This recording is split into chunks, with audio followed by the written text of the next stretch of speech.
හරි. අපි අද කරන්නේ ජන ආගම. ගෙසත් කලින් දවසේ ප්‍රශ්නයක් දුන්නා අද සාකච්ඡා කරන්නේ කියලා. ලියාගන්නකෝ මේ ප්‍රශ්නේ. ජන ආගම යනු කුමක්ද?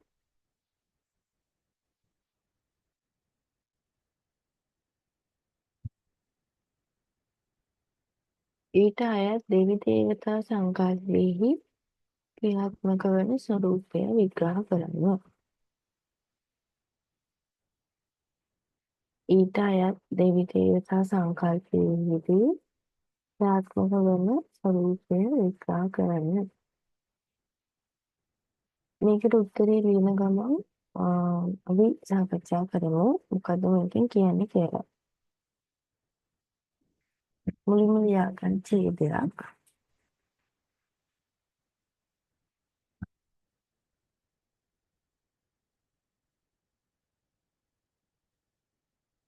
මෙහිදී ජන ආගම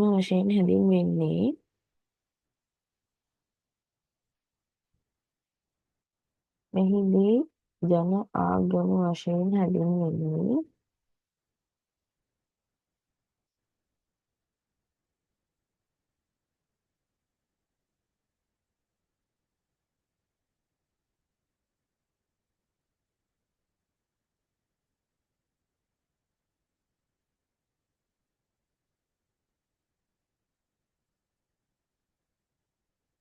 සිංහල ගැමි බුදුදහම ලෙසට සැලකේ. සිංහල ගැමි බුදුදහම ලෙස සැලකේ.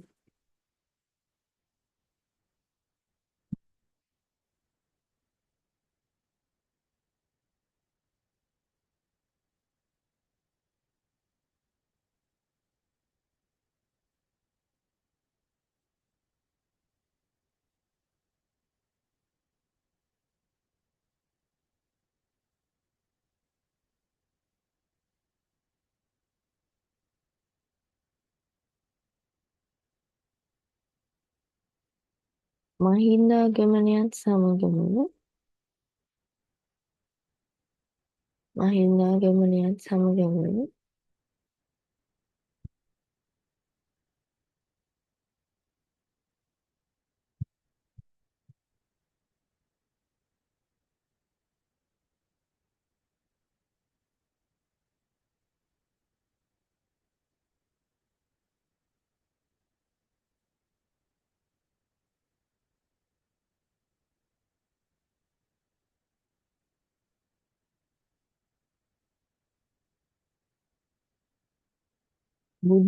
සමග මුල් බුදු සමය මහින්දාගමනයත් සමග මුල් බුදු සමය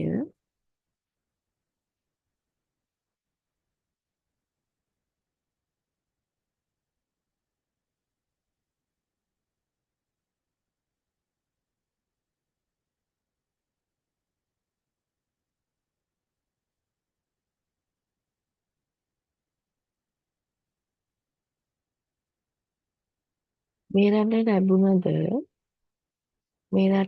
ලැබුණද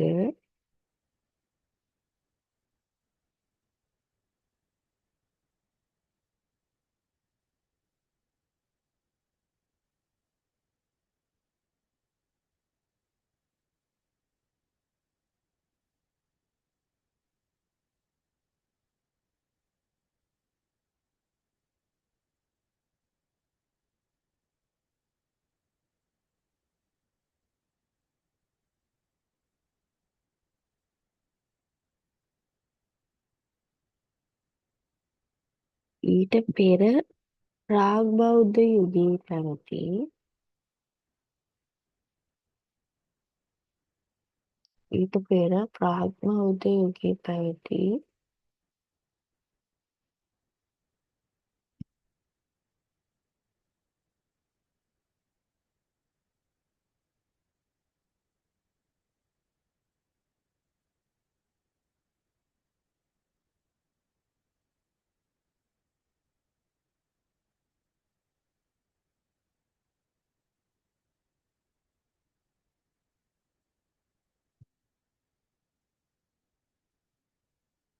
විශ්වාස ඇදහිලිද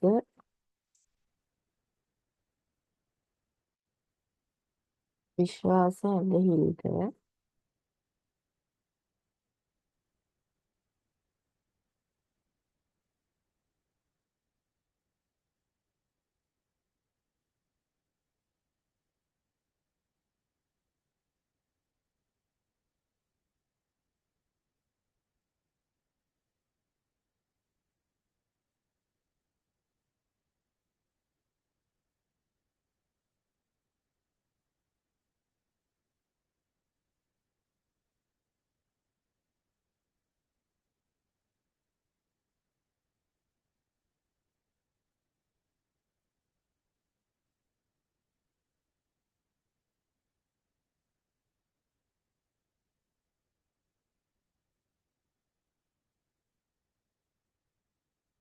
සම්පූර්ණ ලෙසින්ම ඉවත්ව ගියා යැයි තර්ක කළ නොහැක.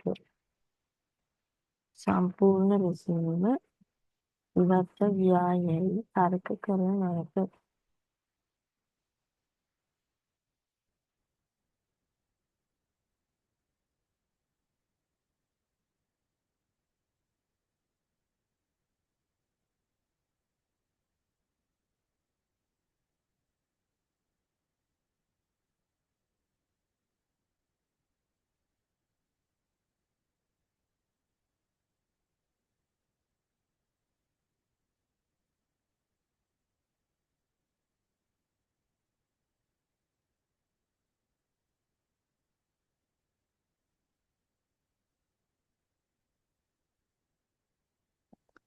අක්කේ ආයෙ පොඩ්ඩක් ප්‍රශ්නේ කියන්න පුළුවන්ද? ජන ආගම යනු කිසිය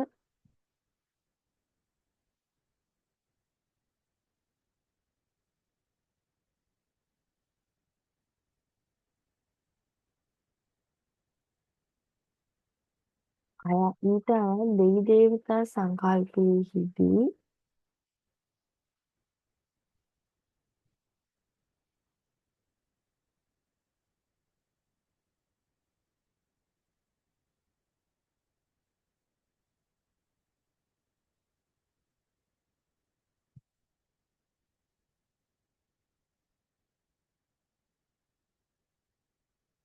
ක්‍රියාත්මක වන ස්වරූපය විග්‍රහ කරන්න.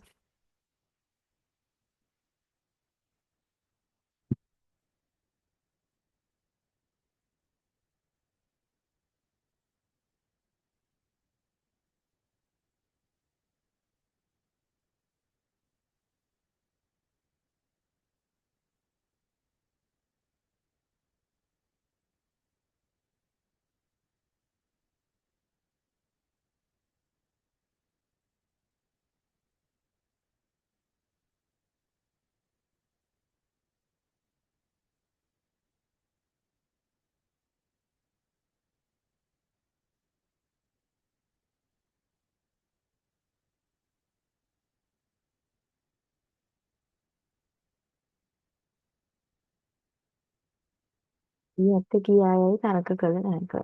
එවකට පැවති ආගම් විශ්වාස හා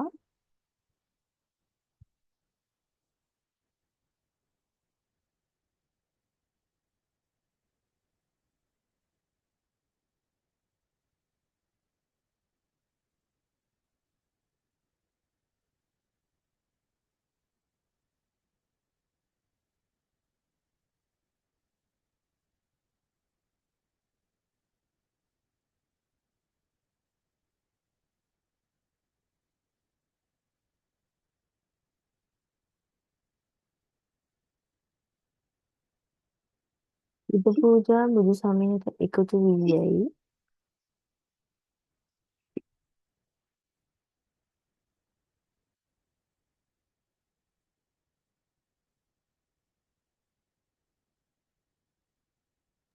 මොකක්ද අක්කා කිව්වේ පුද පූජා?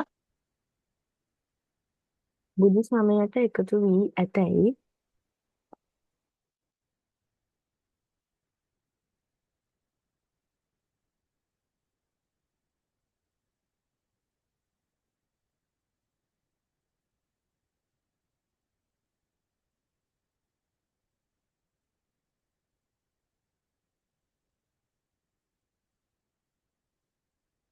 සිටිය හැකි අතර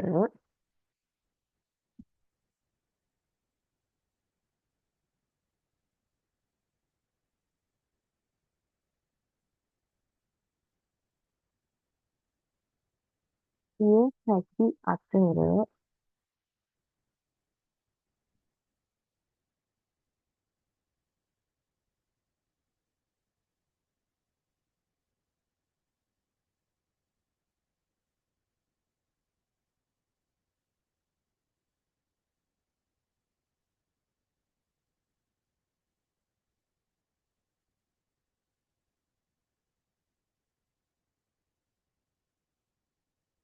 ඇතැම් ජන ආගමික ලක්ෂණ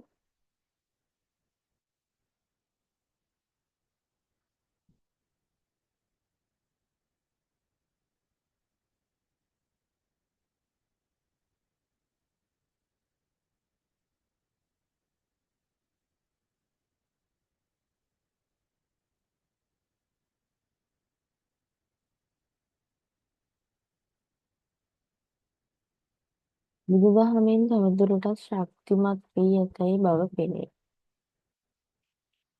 බුදුදහමෙන් තවදුරටත් ශක්තිමත් වී ඇති බව පෙනේ.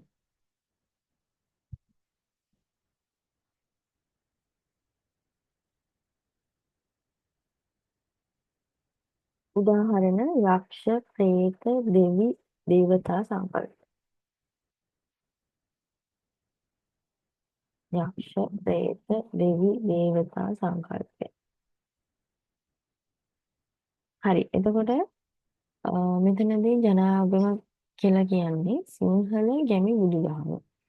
ඒ කියන්නේ වර්තමානයේ පවතින බුදුදහම නෙමෙයි මුල් යුගයේ පවතින. ඒ කියන්නේ බුදුදහම හඳුන්වා දුන් කාලය තුල පවතින බුදුදහම සම්බන්ධයෙන් තමයි මේ ජනාගම කියන එක නිර්මාණය වෙලා තියෙන්නේ. ඒතර මේ පාඩම තුලදී අපි කතා කරන්නේ මේ බුදුදහම තුල තියෙන දෙවි දේවතා සංකල්පය. يعني බුදුදහම තුල තියෙන බුදුහාමුදුරන්ගේ ඒ බුදුදහම නෙමෙයි. එතන තියෙන දෙවි දේවතා සංකල්පය පිළිබඳව දෙවි දේවතාවන්ගේ ඇදහිලි විශ්වාස, එයාලට වඳින විදිහ සහ එයාලට දෙවි දේවතා සංකල්පය අදහන්නේ කොහොමද? ඒ සම්බන්ධයෙන් තමයි මෙතනදී අදහස් ඉදිරිපත් කරන්නේ. මොකද බුදුදහම මේ සිංහල ගැමි බුදුදහම තුළ බුදුහාමුදුරුවන්ට විතරක් වැඳුම් පිදුම් කරනවා විතරක් නෙමෙයි අපි දෙවි දේවතාවුන් උදෙසා වැඳුම් පිදුම් කරනවා. වර්තමානයේ ගත්තත් ගණ දෙවියන්ට වඳිනවා, කතරගම දෙවියන්ට වඳිනවා, විෂ්ණු දෙවියන්ට වඳිනවා, සමන් දෙවියන්ට වඳිනවා. අන්න ඒ වගේ බුදුදහමේ අය දෙවි දේවතා සංකල්පය පිළිගන්නවා. අන්නේ දෙවි දේවතා සංකල්පය මේකට සම්බන්ධ වෙන ආකාරය සම්බන්ධයෙන් තමයි මෙතනදී මේ සාකච්ඡා කරන්න තියෙන්නේ. මොකද ජන ආගම හැරෙන්නේ පාරම්පරික සිංහල ගැමි බුදුදහම ගැන තමයි මෙතනදී පාඩමේ තියෙන්නේ. ඒකෙදි ප්‍රාග් බෞද්ධ යුගයේ තිබ්බ දෙවි දේවතා සංකල්ප, ඒ කියන්නේ ප්‍රාග් බෞද්ධ යුගය කියන්නේ ඔයාලා දන්නවා සිංහල බුදුදහම මහින්දාගමනයට පෙර ශ්‍රී ලංකාවේ තුල මහින්දාගමනයට පෙර තිබූ තත්ත්වය තමයි ප්‍රාග් බෞද්ධ යුගය කියන්නේ. එතකොට එතනදී මිනිස්සු ගස් ගල් වලට වැන්නා. එතකොට දෙවි දේවතා සංකල්පය තිබ්බා. අන්න ඒක ඒ ප්‍රාග් බෞද්ධ යුගයේ තිබ්බ දෙවි දේවතා සංකල්පයත් එක ඒක තවදුරටත් විකාශනය වෙමින් මහින්දාගමනයේදී බුදුදහම ලංකාව හඳුන්වා දීමත් සමග මේ දෙවි දේවතා සංකල්පේ තවදුරටත් විකාශනය වුණා. ඒක නැවතුන්නේ නැහැ. ඒක පරිහානියටපත් වෙන්නේ නැහැ. එහෙනම් බුදුදහම තුළ බුදුහාමුදුරන්ට බඳිනවා කරනවා වගේම මුල් යුගයේදී දෙවි දේවතා සංකල්පය ඇදහිලි විශ්වාසයන් සමග ආගම විකාශනය වීමත් සිද්ධ වුණා කියලා මෙතන සාකච්ඡා කරන්න පුළුවන්. ඒතර ඒකෙදි උදාහරණ විදිහට යක්ෂ, ප්‍රේත, දෙවි දේවතා එන්නේ ඒ සංකල්පත් මෙතනදී එකතු වෙනවා. ඊළඟ ඡේදයෙන් යන්නේ මේ අනුව සියලු සංකලනය වීම තුළින් මේ අනුව මේ සියලු සංකලනය වීම තුළින්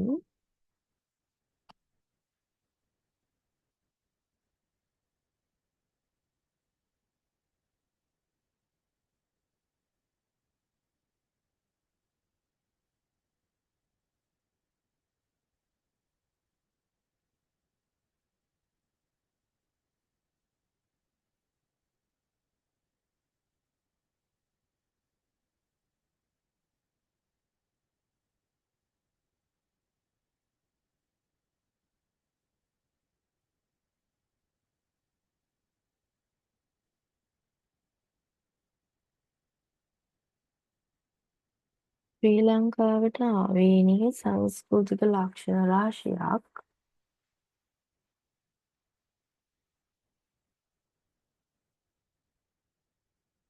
ශ්‍රී ලංකාවට ආවේනික සංස්කෘතික ලක්ෂණ රාශියක්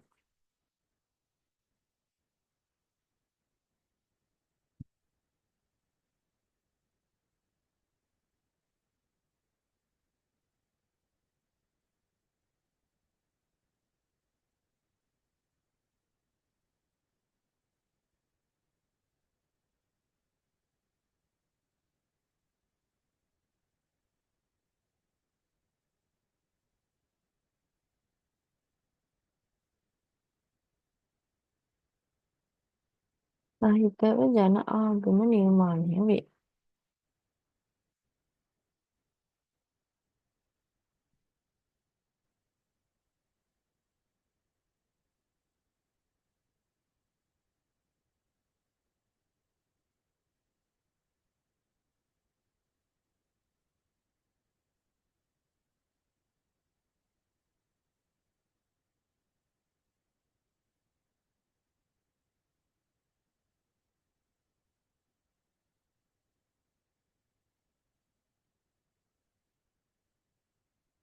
ඊළඟ ඡේදයේ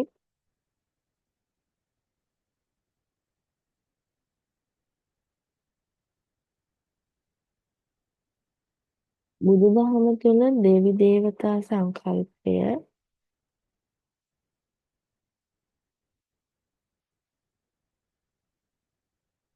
බුදුදහම තුළ දෙවි දේවතා සංකල්පය ප්‍රතික්ෂේප වූවක් නොවේ.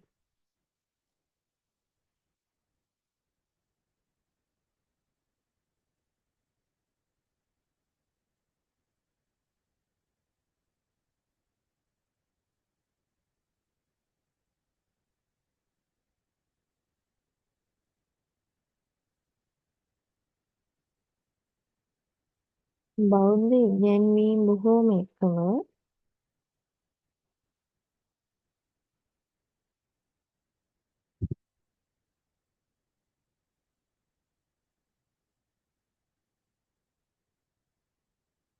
දැනට sorry බෞද්ධ ඉගැන්වීම් බොහෝමයකම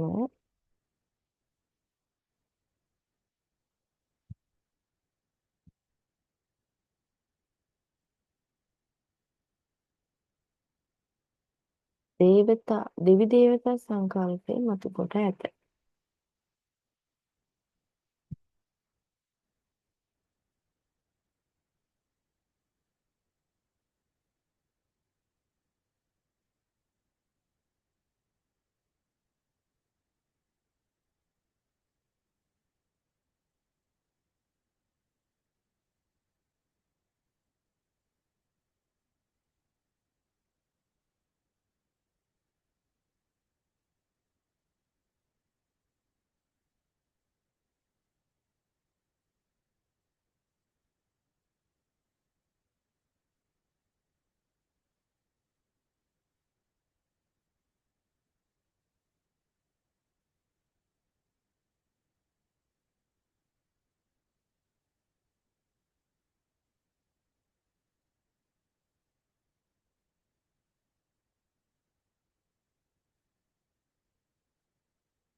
එමගින් බුදුදහම තුළ ප්‍රතික්ෂේප කර ඇත්තේ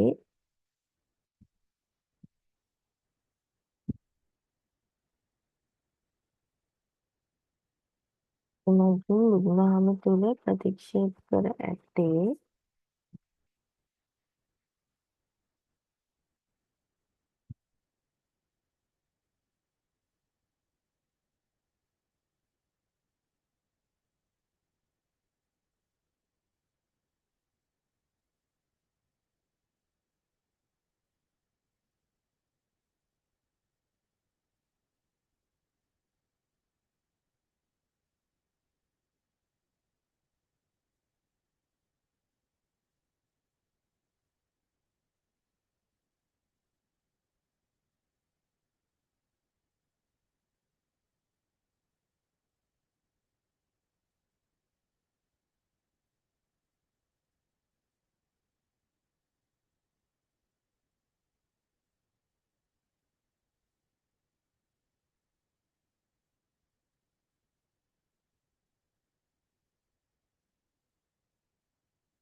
දේව වන්දනාවයි.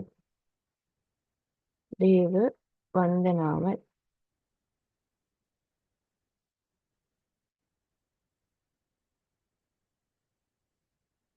බහුදේවවාදය තුළ බහුදේවවාදය තුළ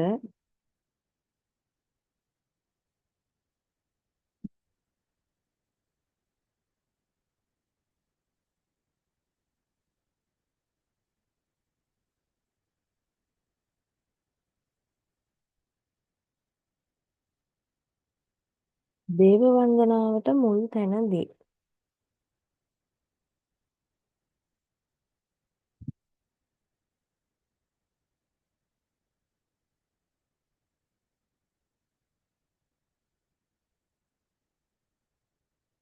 දේව වන්දනාවට මුල් තැන දී.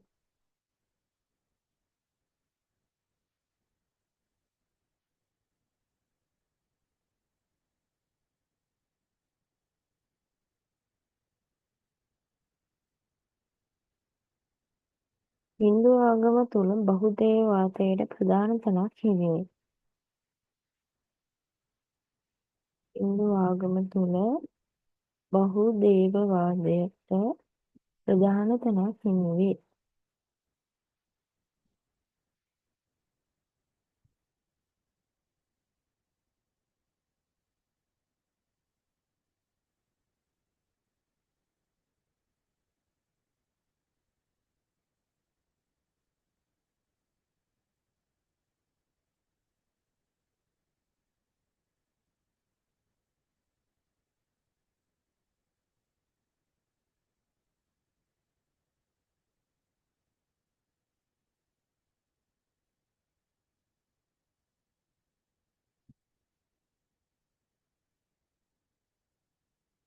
විස්තුන් කෝටියක් දෙවි දේවතා සංකල්පය. විස්තුන් කෝටියක් දෙවි දේවතා සංකල්පය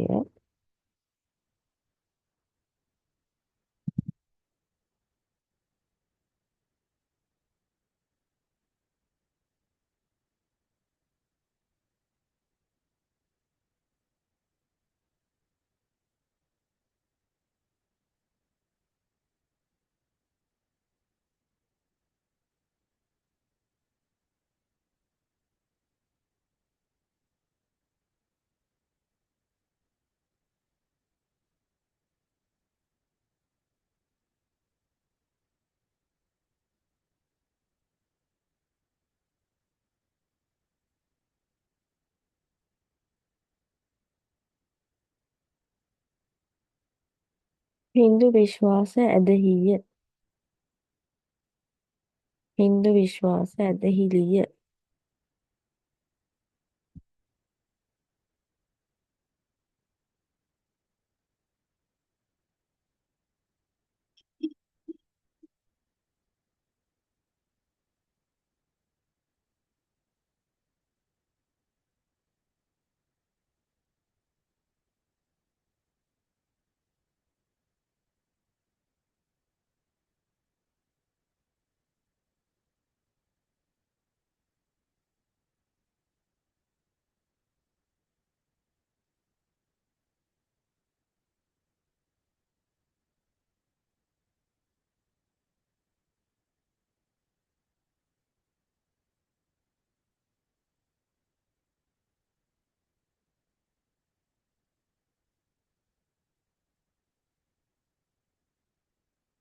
මෙම විශ්වාසයෙන් සිංහල බෞද්ධ ජනයා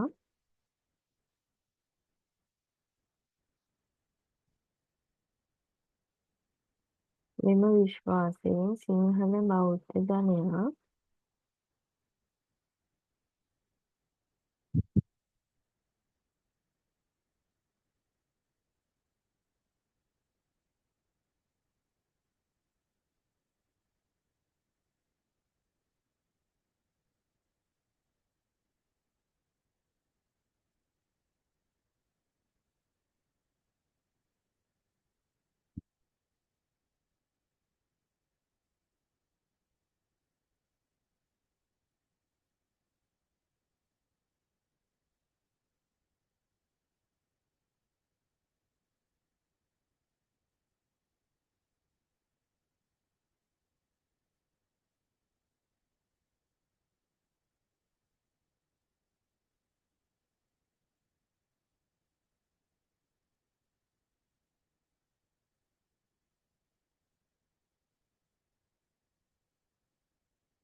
විශ්වාසයන් සිංහල බෞද්ධ ජනයා අතරද ජන ආගමෙහිද පවතී. ජන ආගමෙහිද පවතී.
ඔවුහු දෙවියෝ වන්දනාමාන කරති.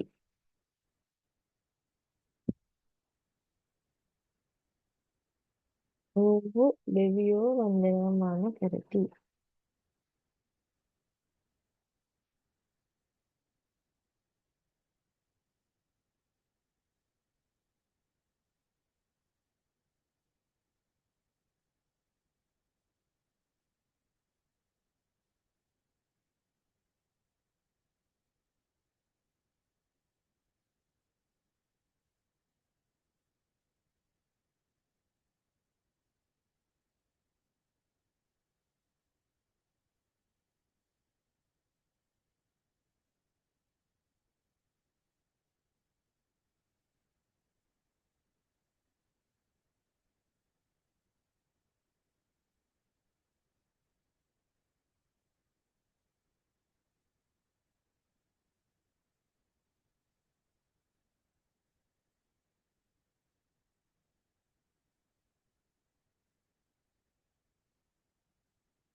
සිංහල ගැමි ජනතාව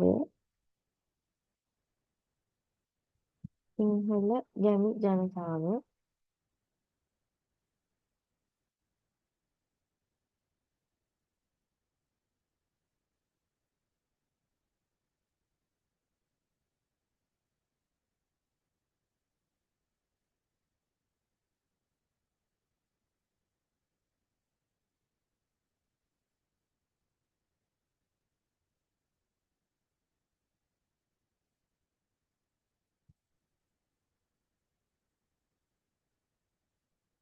සිංහල ගැමි ජනතාව බොහෝ දෙවි දේවතාවන් බුද්ධ චරිතයට හා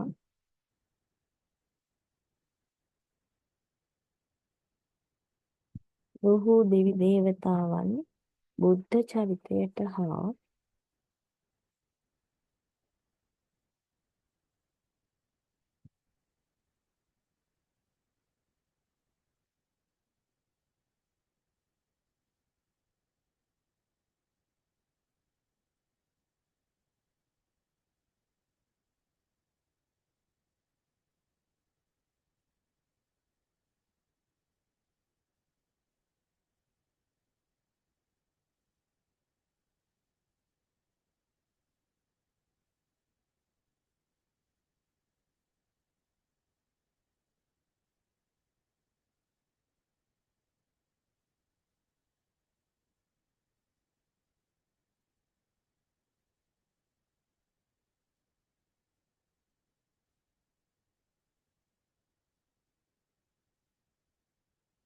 බුද්ධ සාහිත්‍යයට ඇතැම් සිදුවීම් සම්බන්ධ කිරීමට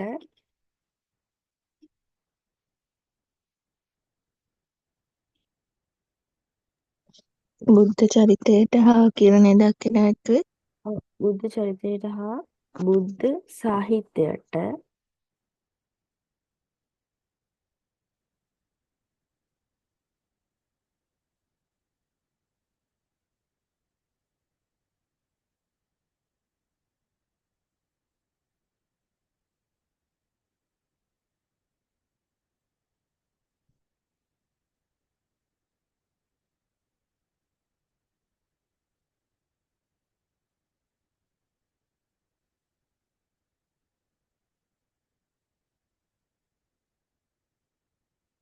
ඇතැම් සිදුවීම් සම්බන්ධ කිරීමට උත්සාහ ගෙන ඇත.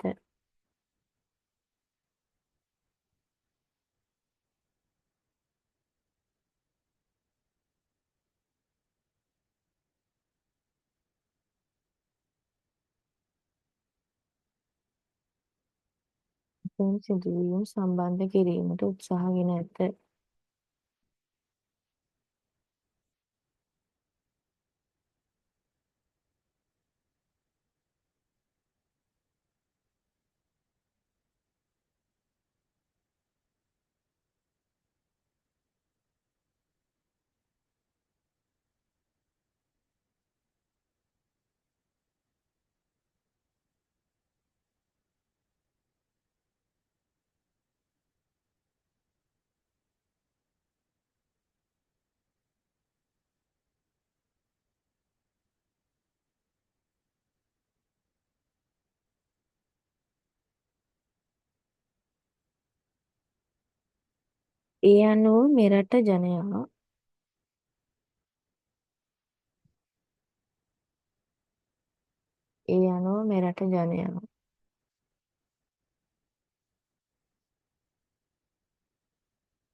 ඒ අනුව මෙරට ජනයා අතර බෝසත් දෙවිවරු රාශියක්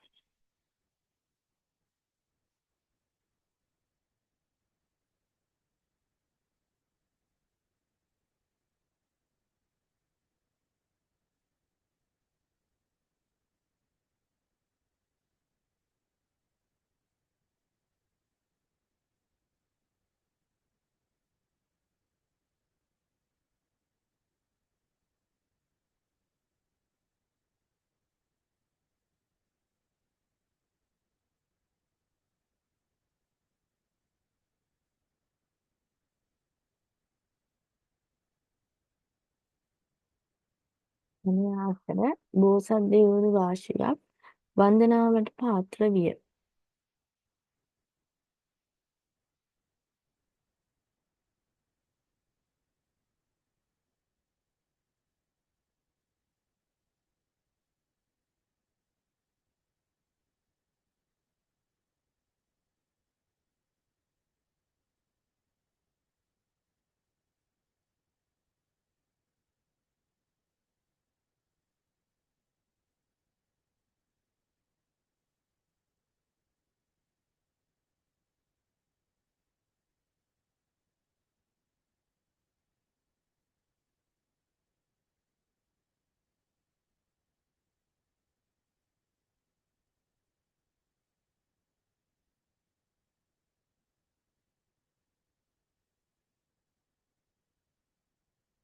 රාශියක් වන්දනාවට පාත්‍ර විය. දෙවියන්ගේ රැකවරණය පැතීම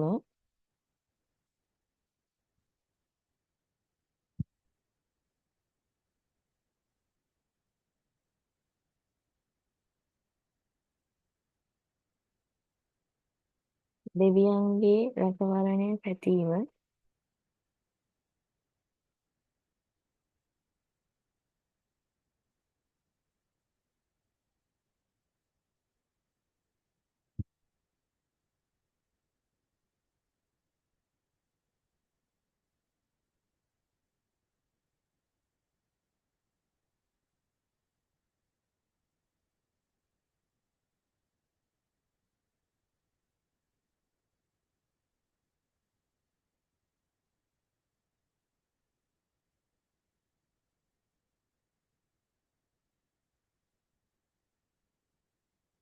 මහායාන බුදුදහමෙහිද ප්‍රචලිත වූ දෙයකි. මහායාන බුදුදහමෙහිද ප්‍රචලිත වූ දෙයකි.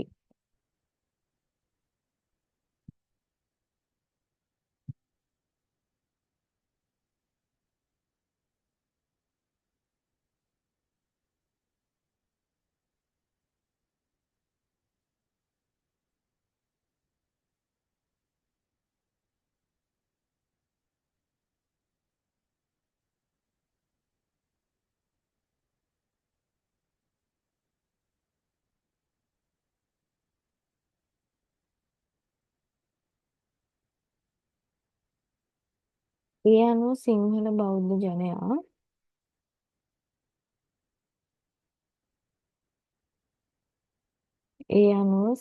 බෞද්ධ ජනයා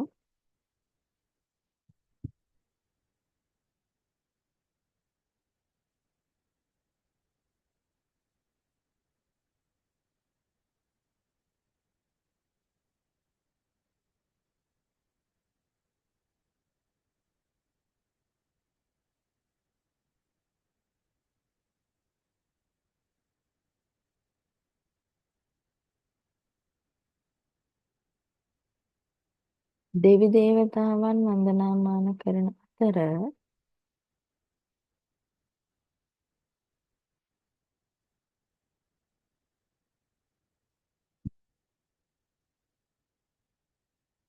දෙවි දේවතාවන්ට වන්දනාමාන කරන අතර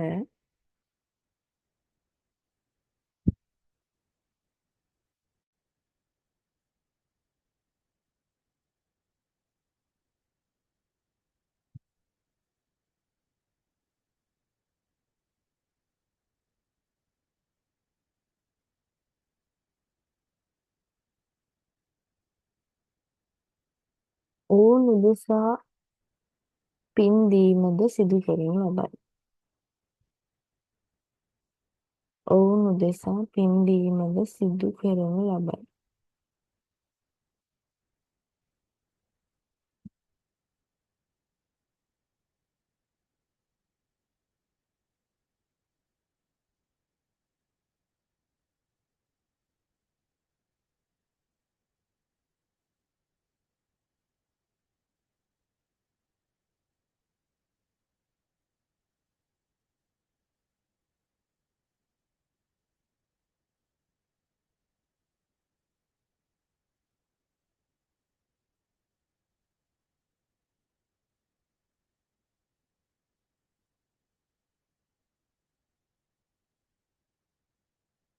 එමෙන්ම ලෞකික ජීවිතය සාර්ථක කර ගැනීමට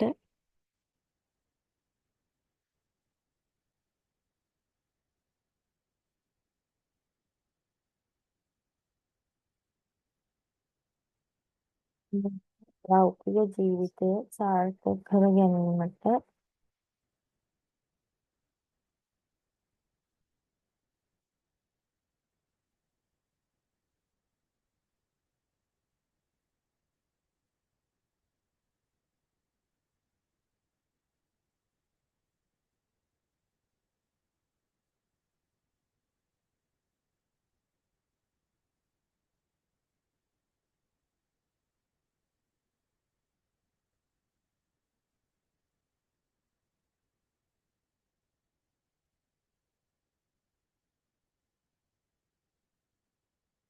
මෙන්ම අපේක්ෂා ඉටු කර ගැනීමට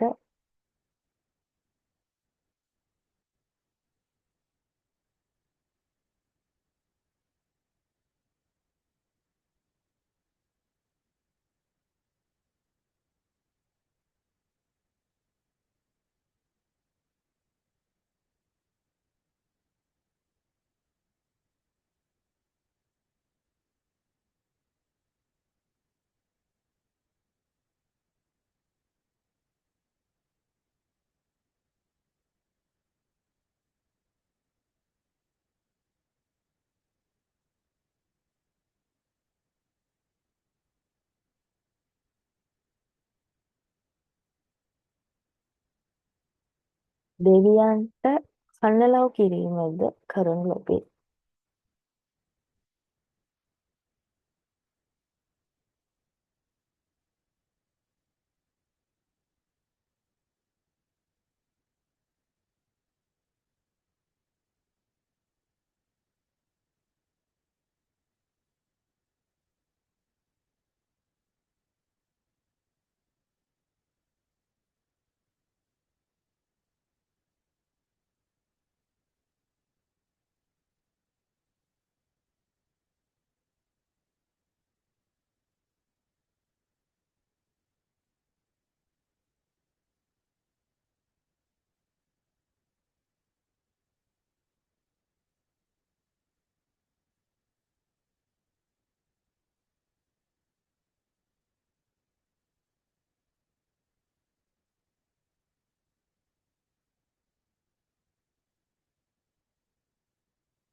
තවද ග්‍රහ අපල දුරු කර ගැනීම සඳහා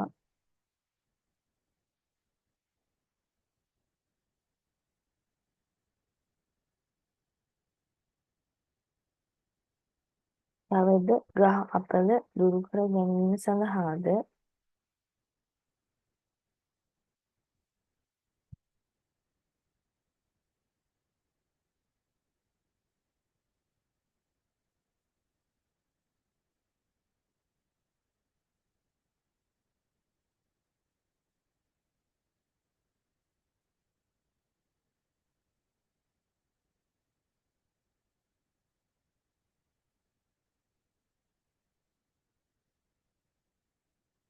දෙවිවරුන් වැදගත් වේ.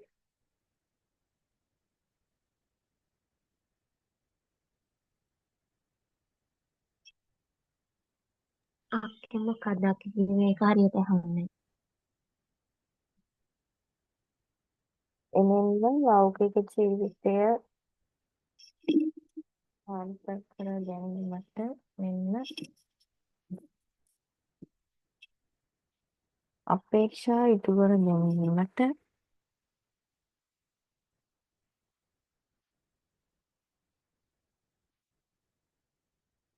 දෙවියන්ට කන්නලව් කිරීමද කරනු ලැබේ.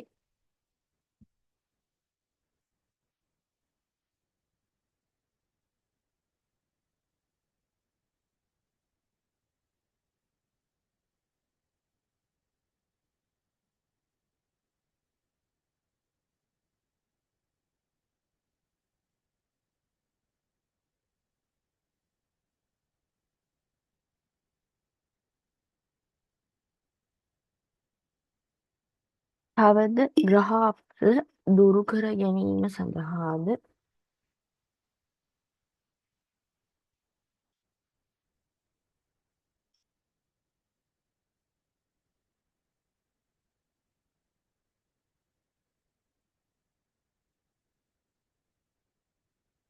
දෙවිවරුන් වැදගත් වේ.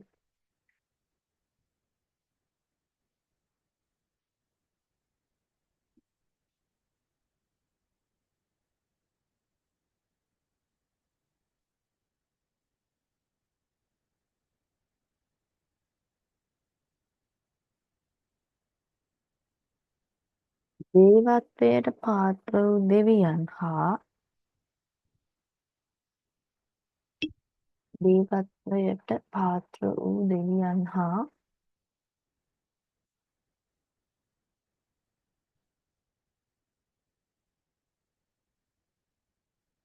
විවිධ ජන සමාජ තුළින්ම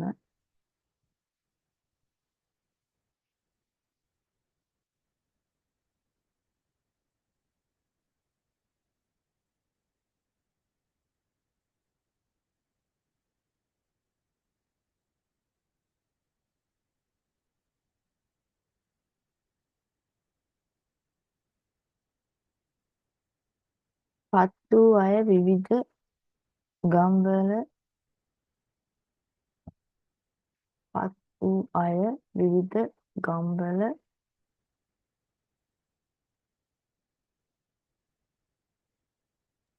අනේ ඒක ආයෙ පොඩ්ඩක් කියන්න. දේවත් දේවත්වයට පාත්‍ර වූ දෙවියන් හා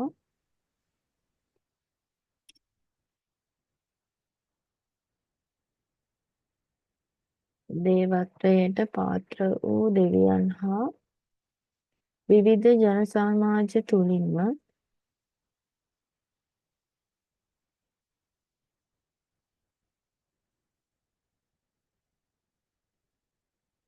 විවිධ ජන සමාජ තුළින්ම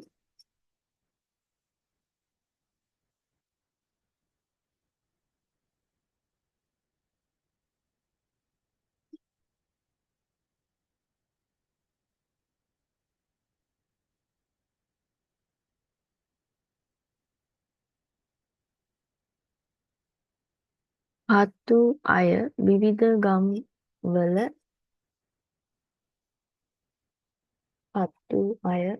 ගම්වල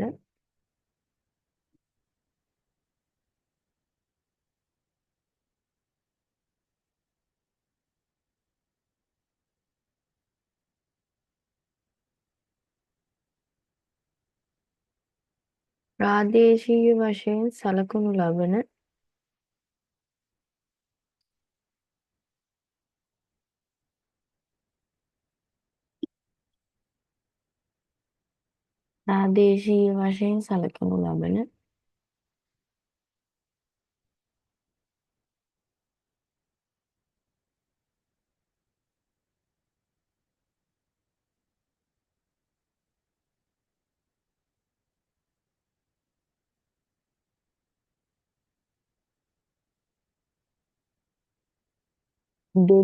දෙවියන් වශයෙන් පෙන්වා දිය හැක.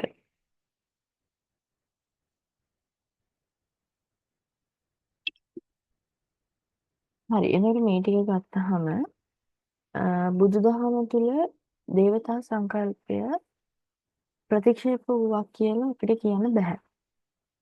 හැබැයි බුදුදහම තුළ දෙවි දේවතා සංකල්පය තිබ්බ වුණාට දේව වන්දනාව ප්‍රතික්ෂේප කරලා කියනවා.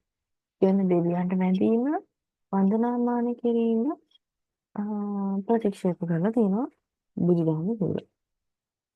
එතකොට මෙතනදී හින්දු ආගම ගත්තාම හින්දු ආගමට බහුදේවවාදයට තමයි ප්‍රධාන තැනක් ලබා දෙන්නේ. හින්දු විශ්වාස අනුව බහුදේවවාදය එහලා අදහීමට ලක් කරලා තිබෙනවා. ඒතකොට ඊට අමතරව විශ්වාසයන් සිංහල බෞද්ධ ජනයා අතරද ජන ආගම තුල පවතිනවා. කියන්නේ බහුදේවවාදය කියන්නේ දෙවිවරු ගොඩක් ඇදහිීම. බහුදේවවාදය කියන්නේ දෙවිවරු රාශියක් ඇදහිීමනේ. ඒ කියන්නේ එක දෙවි කෙනෙක් මූලික කරගෙන විතරක් නෙමෙයි. 33 කෝටියක් දෙවි දේවතාවන් කියලා කියන්නේ. ඒතර බුදුදහම තුලත් මේ 33 කෝටියක් දෙවි දේවතා සංකල්පය තියෙනවා. ඒතර ඒගොල්ලන්ට පින් දීම කරනු ලබනවා බුදුදහම තුල. ඊට වඩා දෙයක් එතනින් එහාට ඇදහිීමක් සිද්ධ කරන්නේ නැහැ බුදුදහම තුල. පින් ලබා දෙනවා පමණයි. එතකොට දෙවියෝ වන්දනාමාන කරනවා. ඊට අමතරව බුද්ධ චරිතය හෝ බුද්ධ සාහිත්‍යයට ඇතැම් සිදුවීම් සම්බන්ධයෙන්ද මේ දෙවි දේවතා සංකල්පය උත්සාහ කරගෙන තියෙනවා. උදාහරණයක් ගත්තහම බුදුහාමුදුරුවෝ ලංකාවට වැඩම කළපු අවස්ථාවේදී සුමන සමන් දෙවියන් විසින් බුදුහාමුදුරුවන්ගේ හිසකෙස් අරගෙන මහියංගන විහාරයේ තැන්පත් කළ මහියංගන විහාරයේ සකස් කරා කියලා කියනවා. ඒක බෞද්ධ පොත්පත්වල සඳහන් වෙනවා සුමන සමන් දෙවියන් විසින් තමයි ඒක කරේ කියලා. එතකොට සිරිපාදේ ගත්තම සිරිපාදේ තුල බුදුහාමුදුරුවන්ගේ ශ්‍රීපාදේ තියෙනවා වගේම සුමන සමන් දෙවියන්ගේ දේව ප්‍රතිමාවත් එතනදී වන්දනාමාන වලට ලක් කරනවා. ඒතර ඔය වගේ බුදුදහමේ තියෙන ඇතැම් සිදුවීම් නැත්නම් කතා බෞද්ධ කතාවල දේව දේවතා සංකල්පයේ එතනදී තියෙනවා. මොකද බුදුහාමුදුරුවෝ දිව්‍ය ලෝකෙට තවතිසා දිව්‍ය ලෝකෙට වැඩම කරලා එතන සිරිනි සෑය නමින් විහාරයක් හදලා තියෙනවා කියලා කියනවා. එතකොට එයා බුදුහාමුදුරුවෝ තවතිසා දිව්‍ය ලෝකෙට වැඩම කරලා දෙවිවරුන්ට බණ දේශනා කරලා තියෙනවා කියලා බෞද්ධ කතාවල සඳහන් වෙනවා. ඊට අමතරව දෙයක් මෙතනදී දෙවියන්ට වන්දනාමාන කරන්න ඕන කියන එකක් බෞද්ධ දහම තුළ සඳහන් වීමක් නෑ. ඒගොල්ලන්ට පින් ලබා දෙනවා. මොකද බුදුහාමුදුරුවෝ පිරිනිවන් පාන කලින් බුදුදහම ආරක්ෂා කරගන්න. ලංකාව තුළ බුදුදහම ආරක්ෂා කරගන්න පැවරුවේ. ආරක්ෂා කර ගැනීමට පැවරුවේ දෙවියන්ට. දෙවියන්ට පවරලා තියෙනවා ලංකාව තුළ බුදුදහම ආරක්ෂා කරන්න. අන්න ඒකට තමයි අදටත් බුදුදහම තුළ දෙවියන්ට පින් ලබා දීම, පින් රැස් කර දීම සිද්ධ කරන්නේ. එතකොට බුදුදහම තුළ ඇතැම් කතාවල මේ දෙවි දේවතා සංකල්පය ගැන සඳහන් වෙලා තියෙනවා. ඊට පස්සේ ඊට අමතරව බෝසත් දෙවිවරු රාශියක් වන්දනාමානයට පාත්‍ර වෙලා තියෙනවා. එතකොට මෙතනදී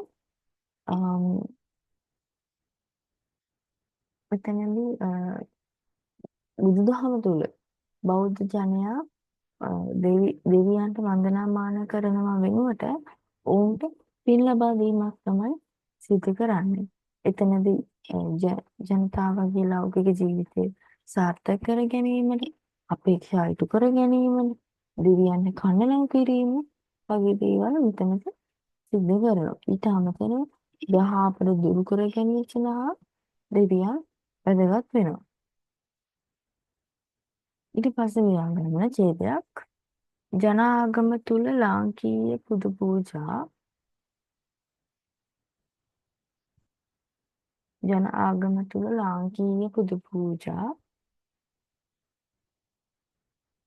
වීදිවලට විශේෂයෙන් පාත්‍ර වූ දෙවියන්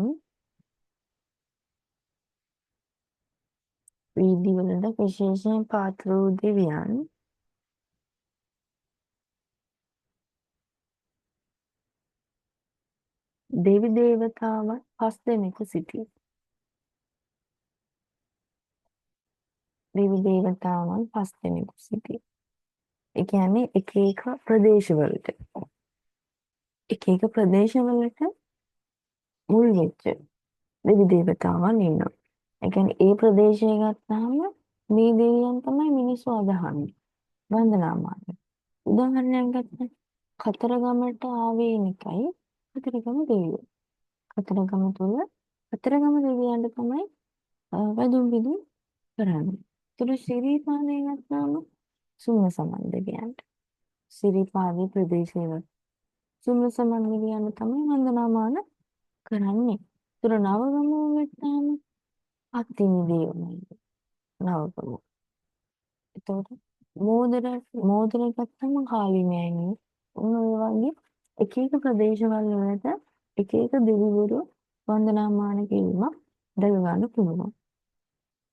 ඒ දෙවිවරුන් 5 දෙනා විලා ගන්න පළවෙනි එක කතරගම දෙවියන්. එක කතරගම දෙවියන්. දෙක සමන් දෙවියන්.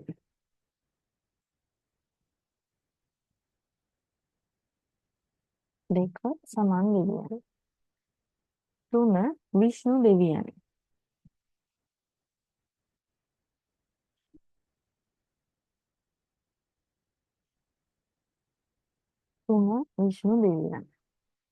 හතර නාථ දෙවියන්.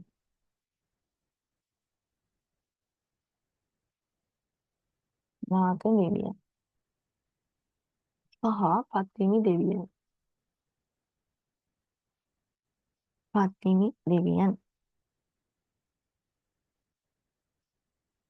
ඊළඟට ඡේදයක් යන ජන ආගමට අනුව මෙම දෙවියන්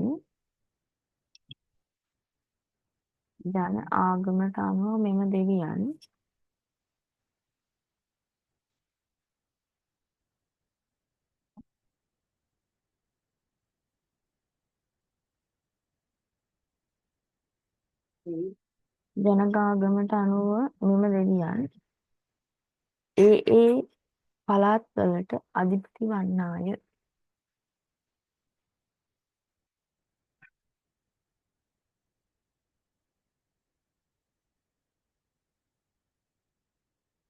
ඒ පළාත්වලට අධිපති වන්නාය.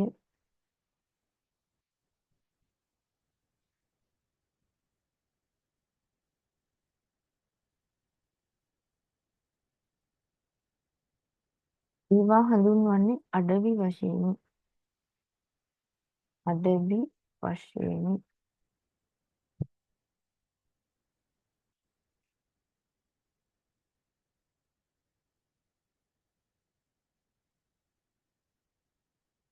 ඒ අනුව කතරගම දෙවියන්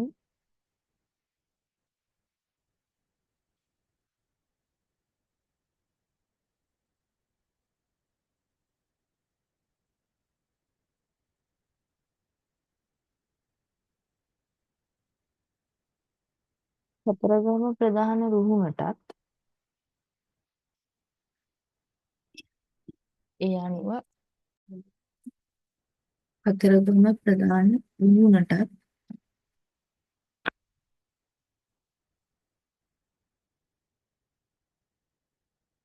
සුමන සමන් දෙවියන්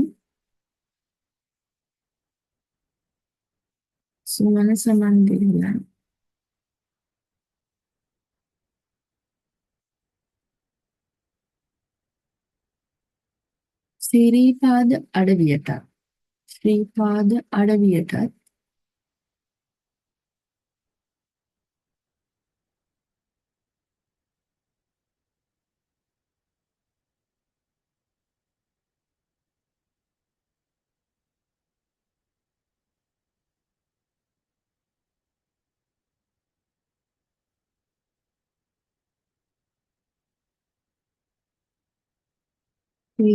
අඩවියටත් පත්තිනි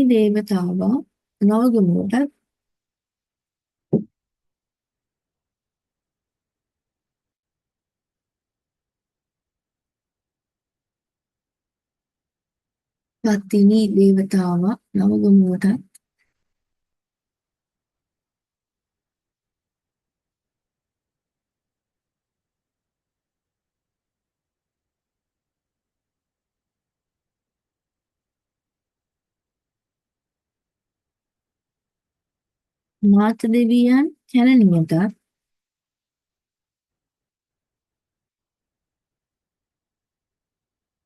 නාථ දෙවියන් කැලණියටත්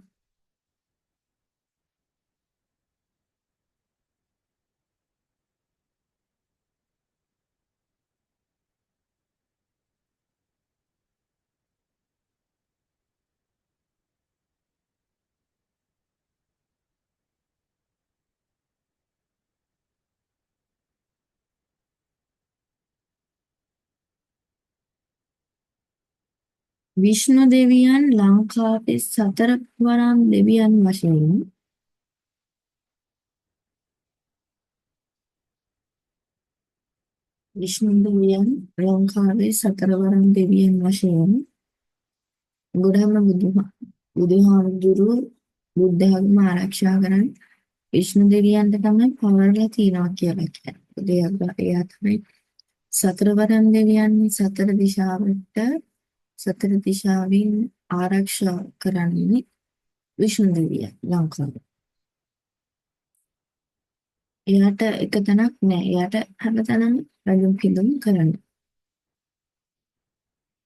විෂ්ණු දෙවියන් ලංකාවේ සතරවරම් දෙවියන් වශයෙන්ද හඳුන්වයි.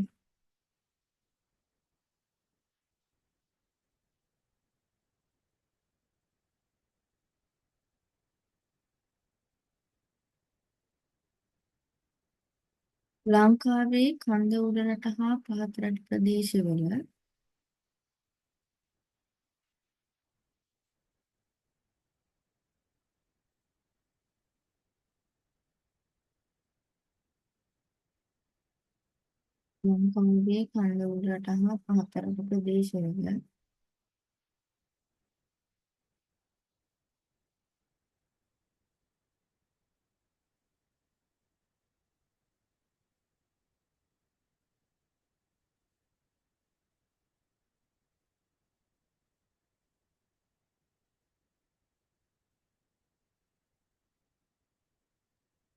සතරවරම් දෙවිවරුන් අතර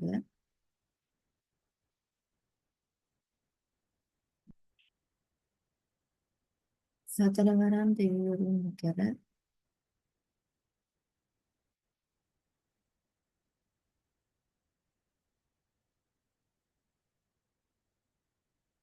වෙනස්කම් පවතින බවත්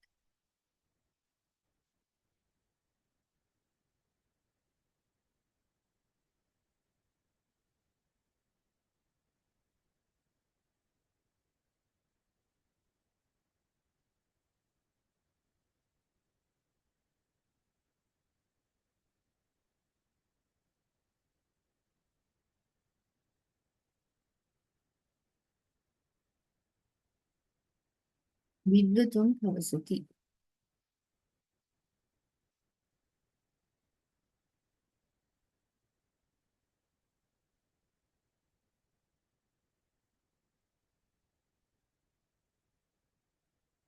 ඒ අනුව කන්ද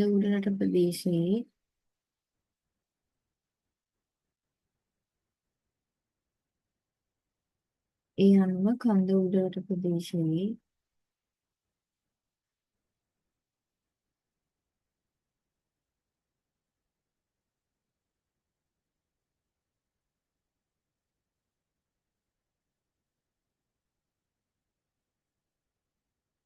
ආරක්ෂිත දෙවිවරුන්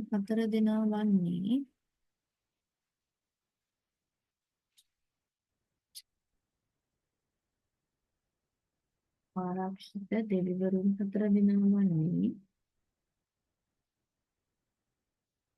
විෂ්ණු කතරගම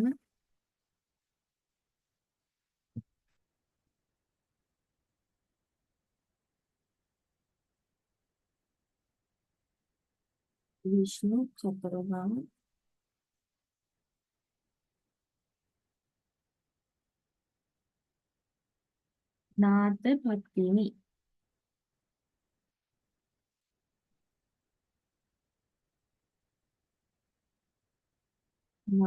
පත්තිනි.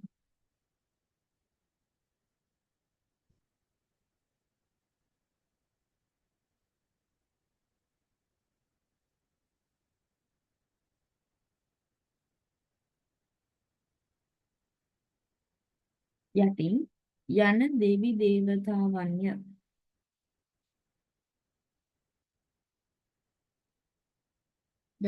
දෙවි දේවතාවන්ය.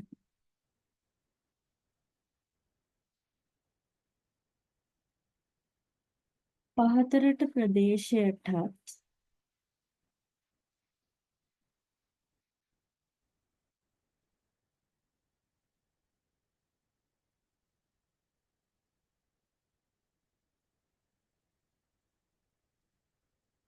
සතරවරන් දෙවිවරු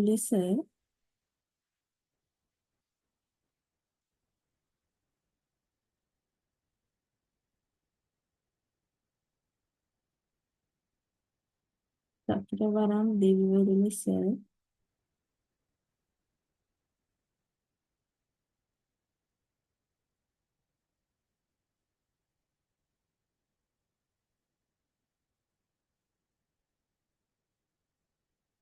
එක විෂ්ණු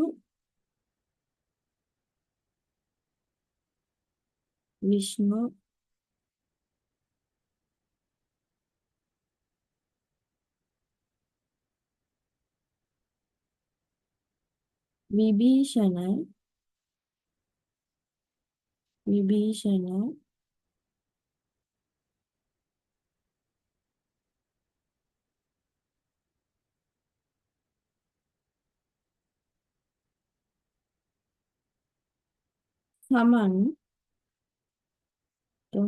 සමන්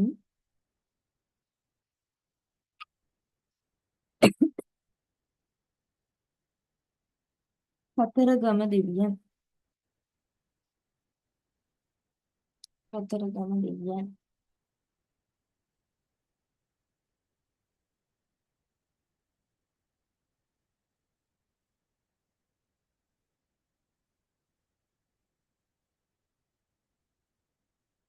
යටින් ලියන ඡේදයක් යන දෙවි දේවතාවන් වේ.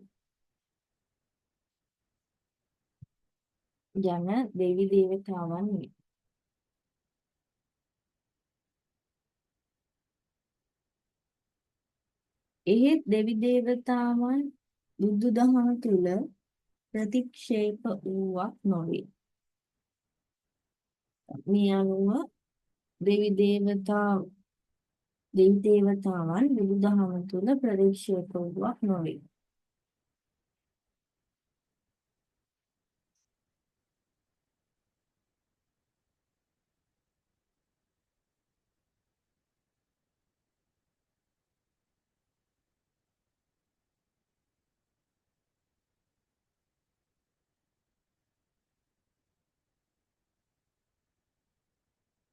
බුද්ධ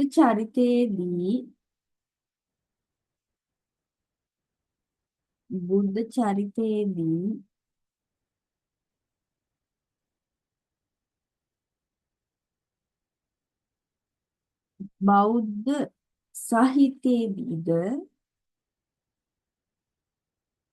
බෞද්ධ සාහිත්‍යයේදීද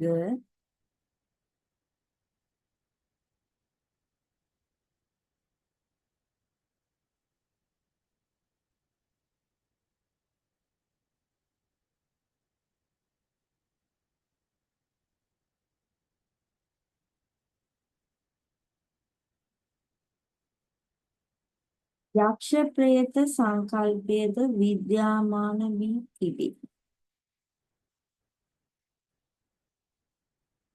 යක්ෂ ප්‍රේත සංකල්පයද විද්‍යාමාන වී පෙනේ.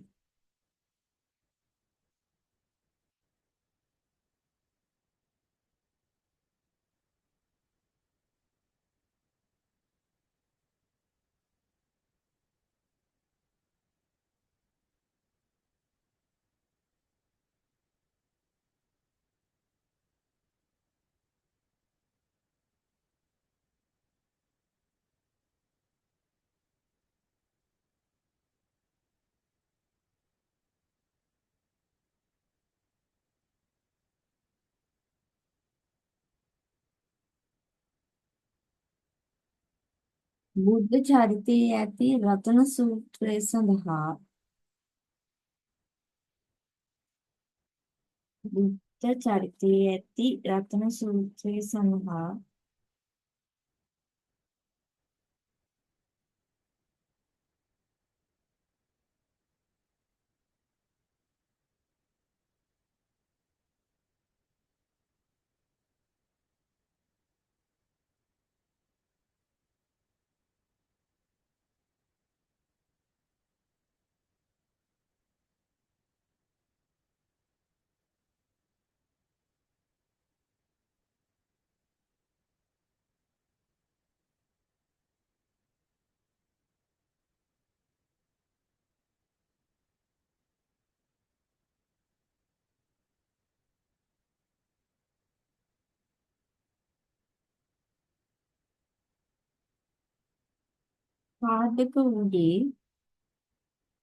පාදක වූයේ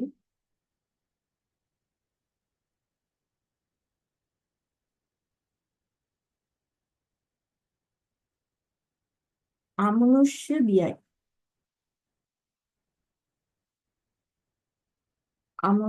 බියයි.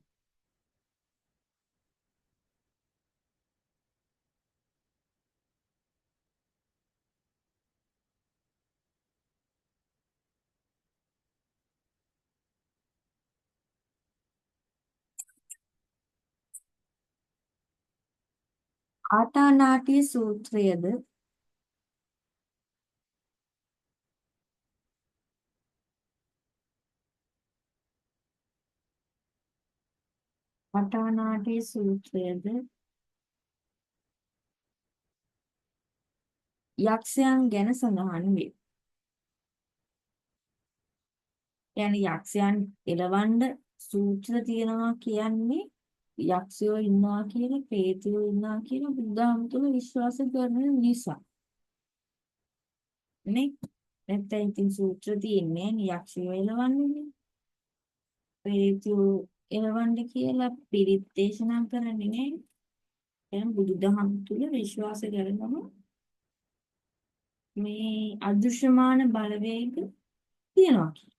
ඒකෙන් මිනිසාගේ ජීවිතය බාධා කරනවා කියලා. මිනිසුන්ගේ එදිනෙදා කටයුතු වලට මිනිසාගේ ජීවිතයට ඔවුන් බාධා කරන්න පුළුවන් කියලා. ඒගොල්ලන්ගේ බලය තියෙනවා කියලා. බුදුදහම තුළ විශ්වාස කරනවා.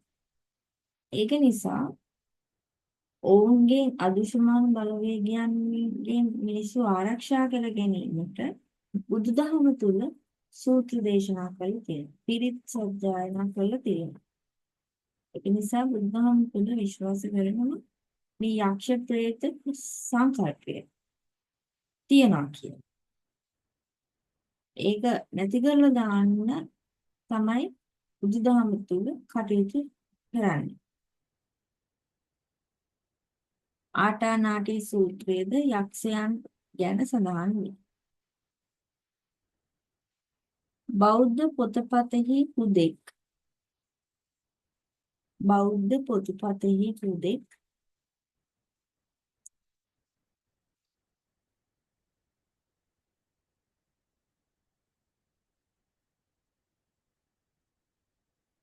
රාක්ෂ කාලි යක්ෂණිය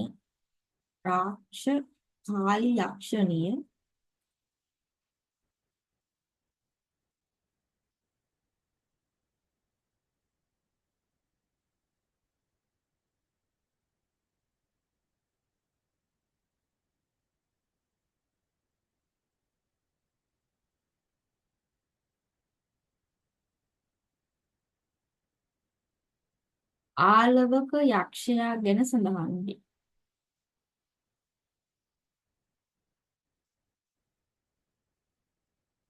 ආලවක යක්ෂයා ගැන සඳහන් වේ.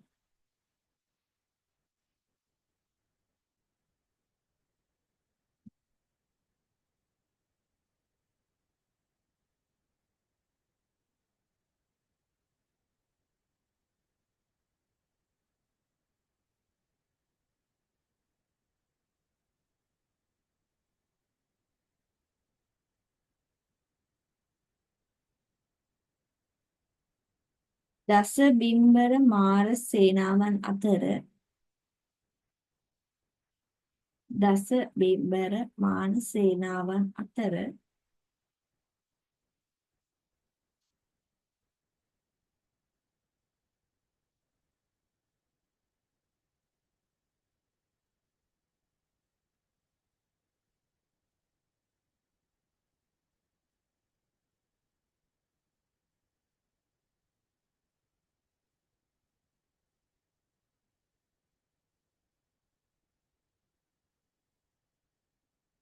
වෘක්ෂ අවතාර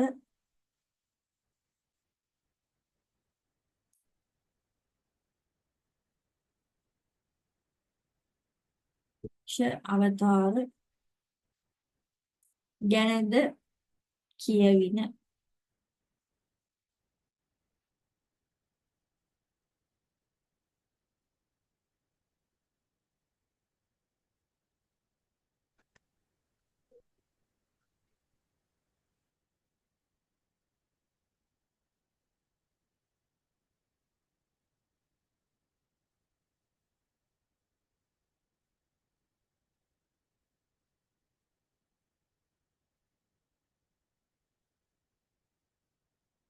මේ රටේ ඉතිහාසය පිරික්සීමේදී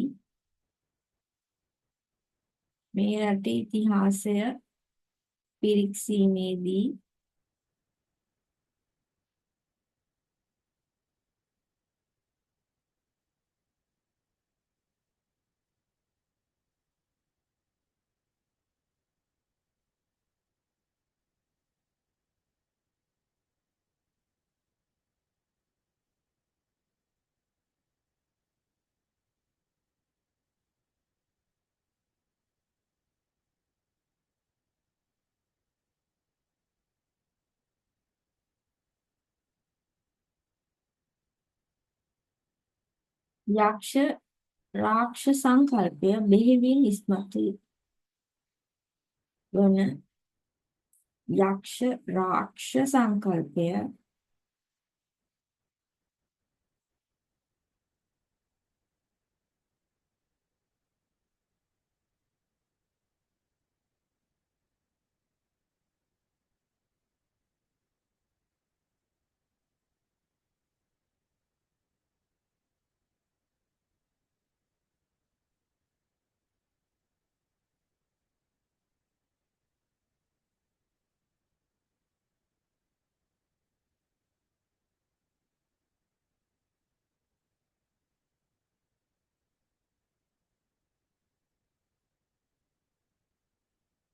බෙහෙවින් ඉස්මතු වන අවස්ථාද දැකිය හැක.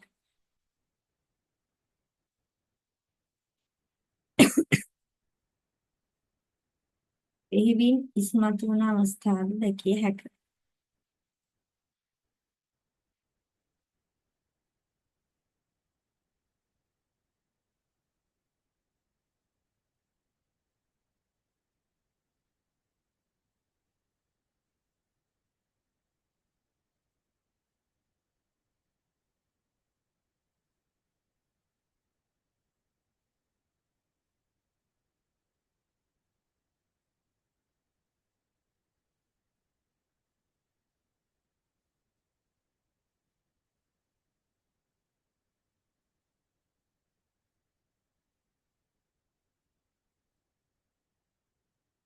රාවණා සමයෙහි රාක්ෂ සංකල්පය රාවණා සමයෙහි රාක්ෂ සංකල්පය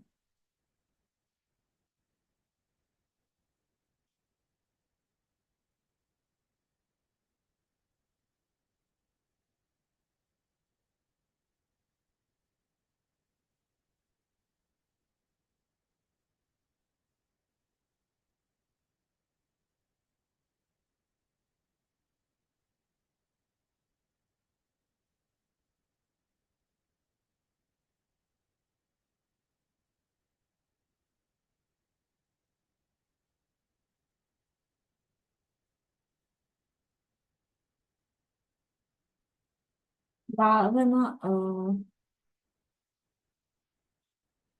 සංකල්ප රාක්ෂස සංකල්පයේ බෙහෙවින් ලක්වැසියෝ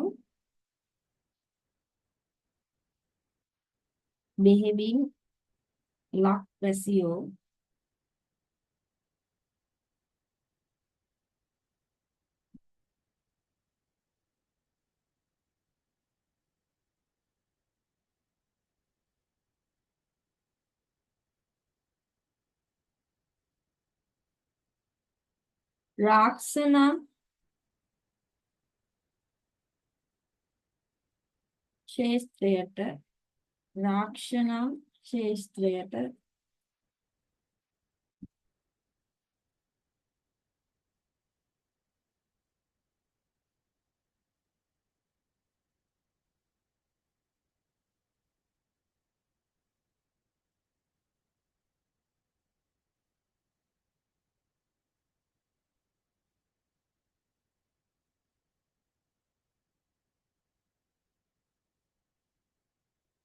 රාවණාට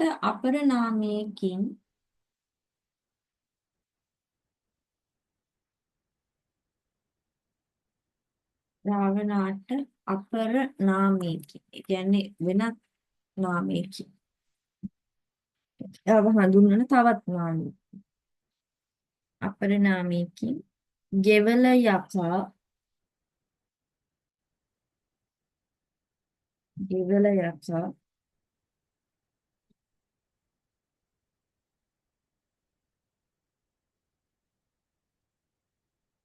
ගෙවල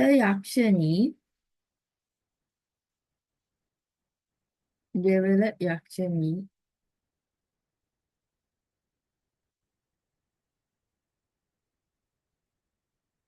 බාලගිරි ප්‍රසිද්ධ යක්ෂයාය.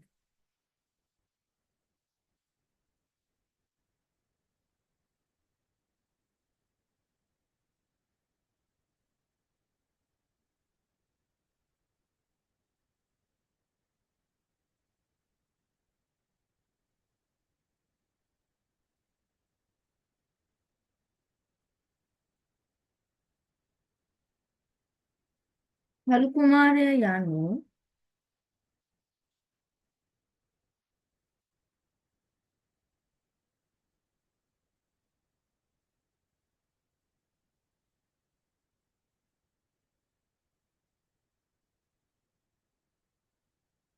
කළු කුමාරයා යනු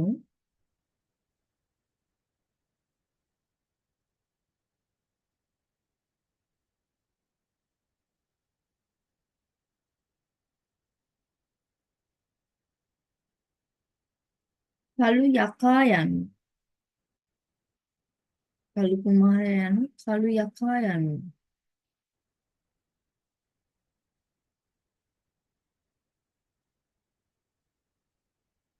කාල වේලගේ පුනර්භවයක් ලෙස සැලකේ.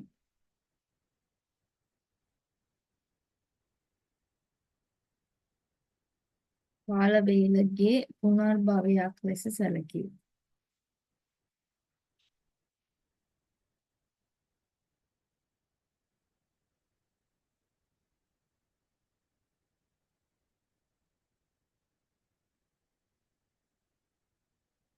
ඊළඟ ඡේදයේ එමගින් නිහත ආකාරයට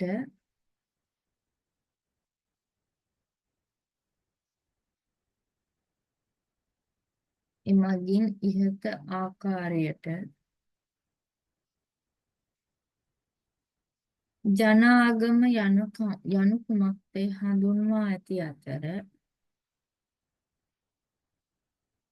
ජන ආගම යනු කුමක්දයි හඳුන්වා ඇති අතර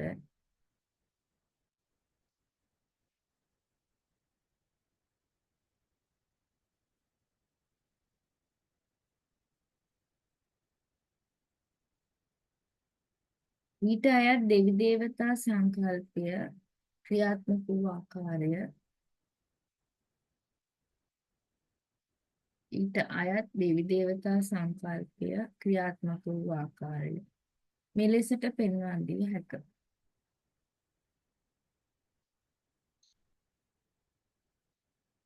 හරි. එතකොට මුලින්ම අපි ජනාගමක් කියන්නේ මොකක්ද කියන එක පැහැදිලි කරා. එතකොට ජනාගම ආරම්භ වුණේ කොයි කාලෙද? මහින්දාගමනයට පෙර කියලා කිව්වා. බුදුදහමේ මුල් ස්වરૂපය තමයි මෙතනදී ජනාගම කියන්නේ සිංහල ගැමි බුදුදහම. බුදුදහමේ තියෙන මුල් ස්වરૂපය. මහින්දාගමනයෙන් පස්සේ මුල් බුදු සමය මෙරටට හඳුන්වලා දෙනවා. ඒකට කලින් පැවති තත්ත්වය ගැන තමයි මුල් කාලය තුල පැවති තත්ත්වය ගැන තමයි මොකද බුදුදහම හම්බ වෙන්න කලින් ඉඳලා දෙවි දේවතා සංකල්පය තිබ්බා. ඒක තවදුරටත් විකාශනීය වුණා. ඒ බුදුදහමත් එක්ක තියෙන දෙවි දේවතා සංකල්පය ගැන මෙතනදී අදහස් දක්වන්න ඕනේ. එතකොට ඒ කාලේ යක්ෂ ප්‍රේත දෙවි දේවතා සංකල්පය පැවතුණා. ඊට පස්සේ එතනදී බුදුදහමයි දෙවි දේවතා සංකල්පයයි සම්බන්ධ කළ හැඳින්වීමක් කරන්න ඕනේ. එතකොට බුදුදහම තුල දෙවි දේවතා සංකල්පය තියෙනවා. බුද්ධ කතාවල තියෙනවා, බුද්ධ චරිතයේ තියෙනවා, බුදුහාමුදුරන් හා සමාන නෙමෙයි. ඒකට කියන්නේ බුද්ධ කතාත් එක්ක බුද්ධ කතා තුල දෙවි දේවතාවන් ඉන්නවා කියලා පෙන්වලා දීලා තියෙනවා. හැබැයි බුදුදහම තුල දේව වන්දනාව තමයි ප්‍රතික්ෂේප කරලා තියෙන්නේ. දෙවියන්ට පින් දෙනවා පමණයි. ඊට එහා අදහිීමක් බුදුදහම තුල පිළිගෙන නැති බවක් පෙන්වනවා. ඊට පස්සේ එතනින් එහාට ගියාම ඇයි මිනිස්සු දෙව දේවතා සංකල්පය ජන ආගම තුල දෙවි දේවතා සංකල්පය අදහන්නේ කියන එකට හේතු දක්වන්න ඕනේ. මිනිසුන්ගේ එදිනෙදා ජීවිතය සාර්ථක කර ගැනීමට එතකොට දෙවියන්ට පින් ලබා දෙනකොට ඒ මිනිසුන්ට පින් දෙවියෝ ගත්තාම දෙවියන්ට පින් අවශ්‍යයි. ඒගොල්ලන්ට දිව්‍ය ලෝකේ ඉන්න පින් අවශ්‍යයි. ඒකට මිනිස්සු විසින් දෙවියන්ට පින් දෙනකොට මිනිසයාට ඒ පින් දෙන කෙනාට පින් රැස් කිරීම සිද්ධ වෙනවා. එතකොට එතනදී ඊට අමතරව ග්‍රහාපල සඳහා මේ දෙවියන්ට කනලව් කරන. අන්න ඒ දේවල් හේතුවෙන් තමයි මිනිස්සු දෙවි දේවතා සංකල්පයට වන්දනාමාන කරන්නේ. ඊට අමතරව විවිධ පළාත්වල විවිධ ප්‍රදේශවල ඒ අරක්ගත්ත දෙවිවරු ඉන්නවා. ඒ ඉන්න දෙවිවරුන් ඉන්න තැන් වලට කියන අපි අඩවි කියලා. දැන් උදාහරණයක් ගත්තාම කතරගම දෙවියන් කතරගමට ආවේනිකයි. සුමන සමන් දෙවියන් සිරිපාදේට ආදී. නාථ දෙවියන් ගත්තාම කැලණියට ඉන්නේ. කැලණිය තුල ගියාම වඳින්න වැඳුම් පිදුම් සිද්ධ කරන්නේ නාථ දෙවියන් විසින්. ඊට අමතරව පහත් රට හා උඩ රට ප්‍රදේශවල ඒ අරක්ගත්ත දෙවිවරු වෙන වෙනම ඉන්නවා. ඒතකොට දෙවි දේවතා සංකල්පයට එහා ගිහිල්ලා යක්ෂ ප්‍රේත සංකල්පය ගත්තා. මේ යක්ෂ ප්‍රේත සංකල්පයත් මේ මුල් මේ සිංහල ගැමි බුදුදහම තුල නැත්නම් ජන ආගම තුල දකින්න තියෙනවා. දැන් උදාහරණයක් ගත්තහම බුදුහාමුදුරුවෝ සූත්‍ර දේශනා කළා. පිරිත් සජ්ජායනා කළා. ඒ පිරිත් සජ්ජායනා කළා තියෙන්නේ මිනිසුන්ට අදෘශ්‍යමාන බලවේගයන්ගෙන් එල්ලවන බලපෑම නැති කරලා දාන්න බුදුහාමුදුරුවෝ විසින් පිරිත් සජ්ජායනා කළා. එතනින් තේරෙන්නේ බුදුදහම තුල මේ යක්ෂ ප්‍රේත සංකල්පය පිළිගැනීමකට ලක් වෙනවා. සමය මේ අපේ අදෘශ්‍යමානයේ තුල යක්ෂයෝ ප්‍රේතයෝ ඉන්නවා. එයාලට පුළුවන් මිනිස්යාගේ එදිනෙදා ජීවිතයේ කටයුතු වලට බලපෑම් කරන්න, මිනිස්යාගේ ශරීරයට බලපෑම් කරන්න, මිනිස්යා ලෙඩ කරවන්න පවා ඒගොල්ලන්ට හැකියාව තියෙනවා.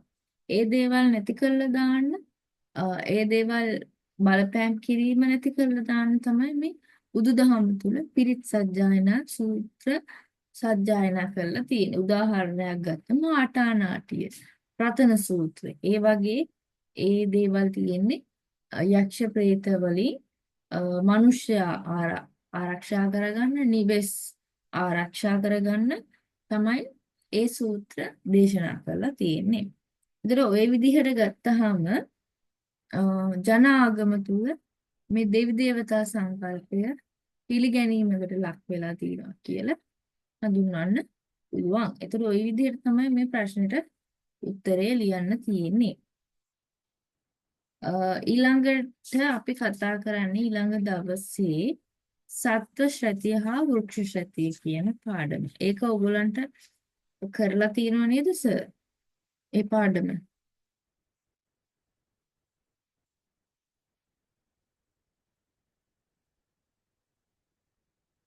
ඒ කොටසත් කරලා තියෙනවනේ අපේ සත්ව ශ්‍රතිය කියන එක. අපේ වෘක්ෂ නම් කරපු කතාවක් කිව්වා. සත්‍යශතේ නම් මෙපාර කරේ නැහැ කියලා කිව්වේ. සත්ව ශ්‍රතිය කරලා නැහැ, අනිත් එක කරලා තියෙනවා.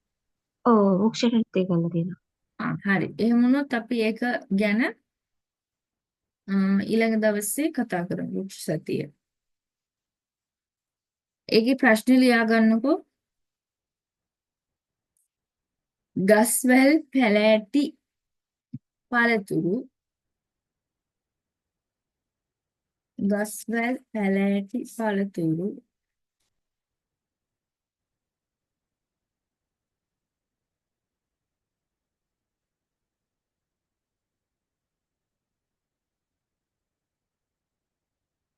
පිළිබඳ විවාහාරයේ පිළිබඳව ව්‍යවහාරයේ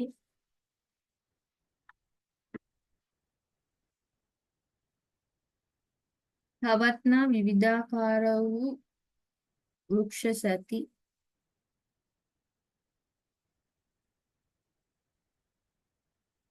පිළිබඳව විවාහාරයේ පවත්නා වෘක්ෂ සැති අධ්‍යයනයේ වැදගත්කම පෙන්වා දෙන්න.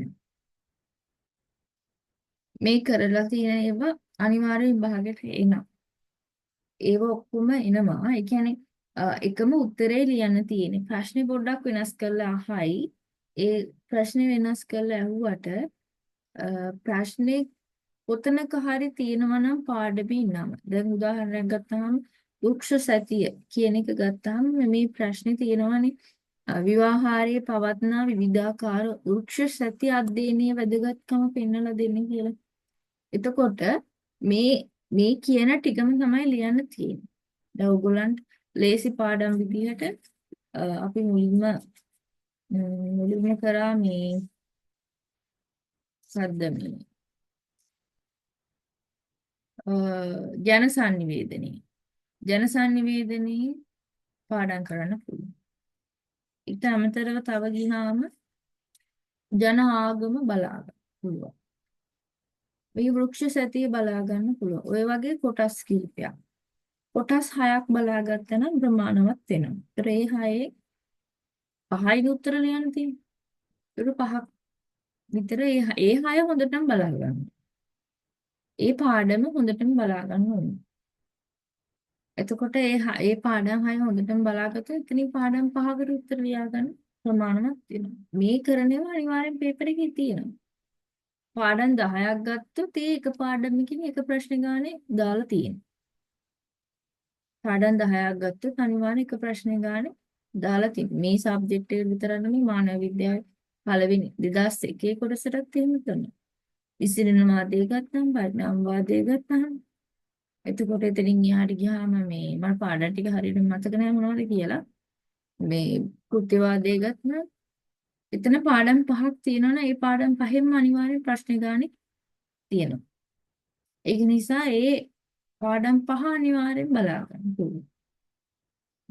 ගොඩක් නෑ. ඒතර ඒ පාඩම් 5 එතන ඇතුලේ ඉන්නවා මානව විද්‍යාඥයින් කොටසක්. ඒ මානව විද්‍යාඥයින්ගේ වැඩිපුරම කරලා තියෙන මානව විද්‍යාඥී කවුද කියලා බලන්න.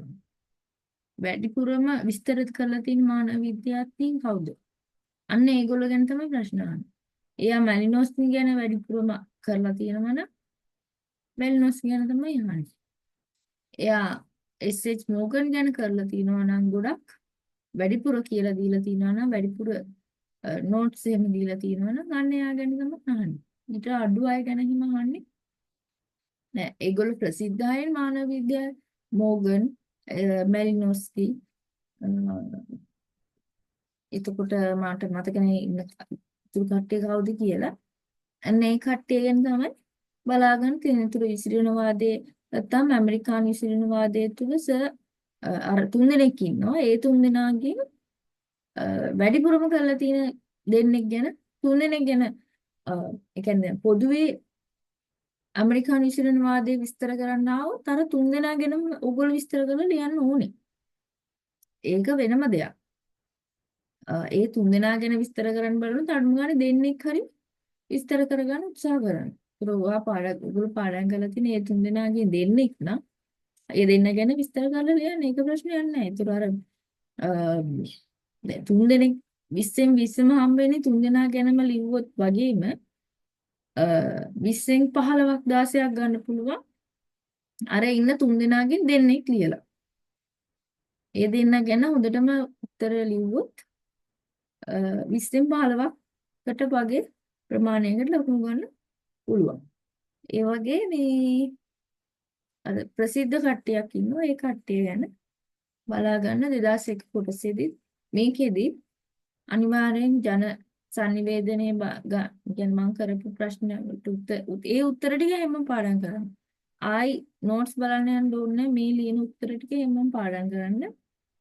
ජන sannivedanaya ඊළඟ ජන ආගම උච්ච සතිය ওই ටික බලා ගන්න. ওই ටික පාඩම් කරගන්න. ඒතර මෙතනින්ම ප්‍රශ්න 3ක් කවර් වෙලානේ තියෙන්නේ.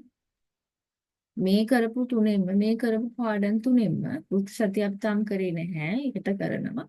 ඒතර ඒක කරාට පස්සේ එතනින්ම පාඩම් 3ක් කවර් වෙලා තියෙනවා. ඒතර ඒ ප්‍රශ්න 3 එහෙමම ලියන්න පුළුවන් පේපර් එකේ. මේ ටික පාඩම් කරගත්තා නම් මේ ප්‍රශ්න 3 උත්තර මෙහෙම ලියන්න පුළුවන් ලකුණු. එතකොට 20න් මේවට මේ උත්තර වලට ලියනවා නම් 20න් 15ක් වගේ ගන්න පුළුවන්. දැන් මට මේ විෂයෙදි තියෙන A- එකක්.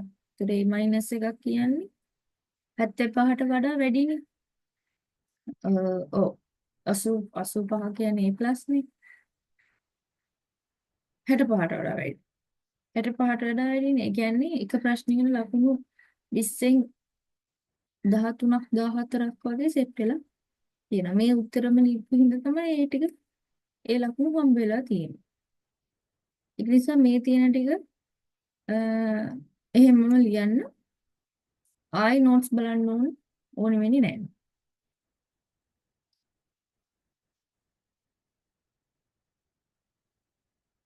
ප්‍රශ්නේද ඕනි කියන්නේ ප්‍රශ්නේද ආයි දාන්න කියන්නේ. නෑ ඇත්තේ උත්තරේ මැද කොටසක් ලියාගන්න බැරි වුණා. අර මේ මම දාලා තියෙන ලින්ක් එකේ මේ තියෙන PDF ටික. උත්තර ටික අර අපේ වෙබ් එකක් තියෙන්නේ. ඒ වෙබ් එකට හරි. මේ ටික දාලා තියෙනවා. question කියලා දාලා තියෙන. ඒකේ තියෙනවා. හරි අක්කේ හරි මම බලන්න.